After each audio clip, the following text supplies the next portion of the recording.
अस्सलाम वालेकुम viewers, welcome back to another recipe. आज बड़ी ज़बरदस्त सी मज़ेदार झटपट सी रेसिपी बनाने जा रहे हैं जो कि है भिंडी गोश्त की रेसिपी। अगर आपको हमारी एफर्ट्स पसंद आती हैं तो please like and subscribe my channel and share it to others. Thank you for watching and चलते हैं आज हमारी ज़बरदस्त सी रेसिपी की तरफ। सबसे पहले हमने मोटी इलायची और दालचीनी का टुकड़ा अपने प्रेशर के अंदर डाल लेना है। तो इसके साथ ही हमने अदरक लहसुन डाल दिया है अपना। अदरक मेरे पास पेस्ट की फॉर्म में था और लहसुन मैंने जवे डाले हैं, साथ टमाटर हरी मिर्च डालेंगे और उसके साथ ही हमने प्याज भी कटा हुआ डाल दिया है और गोश्त डाल दिया है हमने। गोश्त मेरे पास 3 पाव था और आपने अपनी मर्ज़ी से डालें। और उसके बाद हमने इसके अंदर मसाले डालने हैं, घी डाल दिया है। मसाले मेरे पास थे नमक, सूखा धनिया था और उसके साथ काली मिर्च है, हल्दी पाउडर है, सुर्ख मिर्च का पाउडर है और कुटी हुई लाल मिर्चें हैं। ये ऐड करके आपने इसके अंदर 1 गिलास पानी डाल देना है। मैंने 2 दफ़ा पानी डाला था और साथ ही हम साथ साथ चेक करते जाएंगे कि हमारा गोश्त जब गल जाएगा तो उसके साथ ही हम इसको हीट उतार देंगे।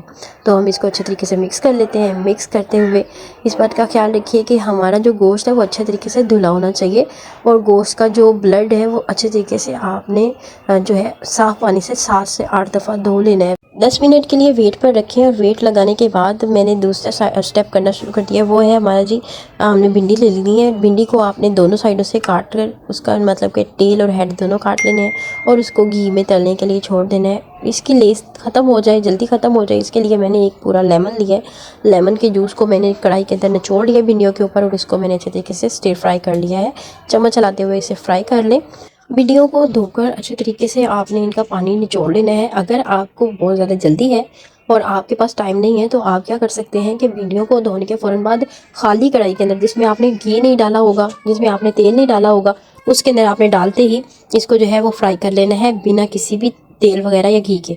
तो आपकी भिंडियाँ जो है वो फिर छींटे नहीं मारेंगी और ना ही ये लेस छोड़ेंगी। और हमने इसको जो है मैंने निकाल दिया था।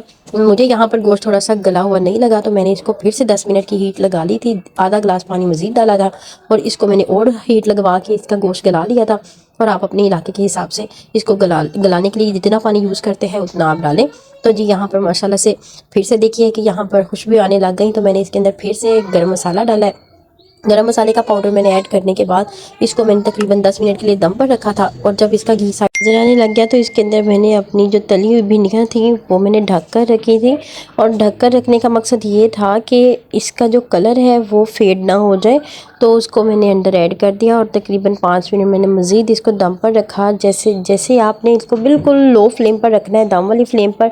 तो माशाल्लाह ये जी देखिए आपकी भिंडियाँ और गोश्त बिल्कुल रेडी हैं। खाएं पिएं मौज करें, मुझे दुआओं में याद रखिएगा। मिलते हैं इसी तरह से नेक्स्ट किसी मज़ेदार सी टिप्स एंड ट्रिक्स से भरी हुई रेसिपी के साथ। तब तक अपना ख्याल रखें और रमज़ान मुबारक की बहुत बहुत मुबारक हो आने वाला है। और इंशाल्लाह ताला इसी तरह से मज़ेदार सी लजीज़ किस्म की रेसिपीज़ देखने के लिए मेरा चैनल सब्सक्राइब कीजिएगा।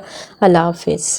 अगर आप ये रेसिपी अपनी इफ्तार पार्टीज़ के तौर पर बना रहे हैं तो प्लीज़ इसके ऊपर जूलियन कटिंग करके अदरक को डालें ताकि इसकी खूबसूरती और मज़ीद बढ़ जाए। क्योंकि जितनी ज़्यादा आपकी डिश की खूबसूरती होती है उतनी ज़्यादा एप्रिसिएशन आपकी मुंतज़िर होती है। Thanks for watching. और अगर आपने अब तक सब्सक्राइब नहीं किया तो प्लीज़ सब्सक्राइब माई चैनल।